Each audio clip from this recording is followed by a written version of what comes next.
going to announce that we're going to stay in phase two as our current proclamation has us at least until July 24th, and we're going to examine what's going on at that time and figure out what happens after July 24th. But there are going to be some changes effective on Monday. I will sign an executive order today. The changes that I'm going to talk about will be effective on Monday, and by Monday I mean Monday morning, one minute after midnight on Sunday night.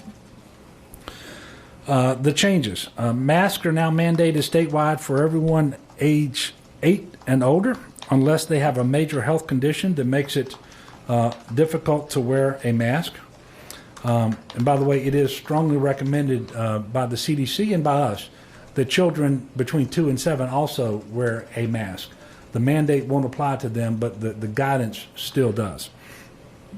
Parishes and municipalities may opt out of this mandate if they don't have a high incidence of COVID-19. I'm going to get more into that in just a moment.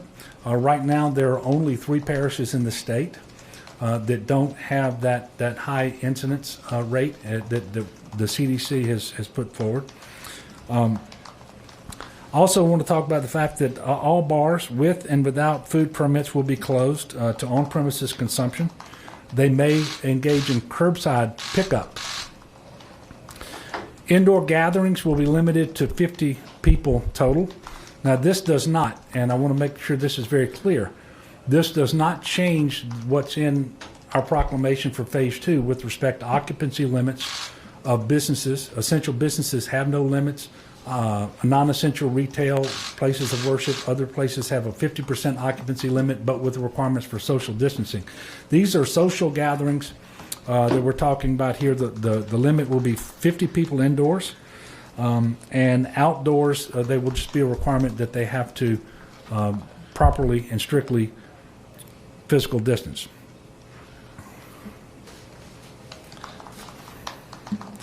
I do want to point out that what we have good reason to believe is a large contributor to the spread and growth of cases are informal backyard gatherings, if you will. So these are the birthday parties, the wedding showers and baby showers and those sorts of things where people are just having these rather informal gatherings, and they think, well, I'm only inviting my close relatives and my close friends. Well, guess what?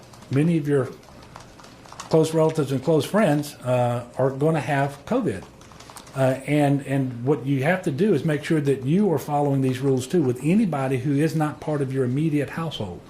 So if you're going to have these informal gatherings, we really, really encourage you to keep them as small as you can. Make sure that you wear masks and that you physically distance, and have them outdoors if you possibly can. That's the safe way to do that.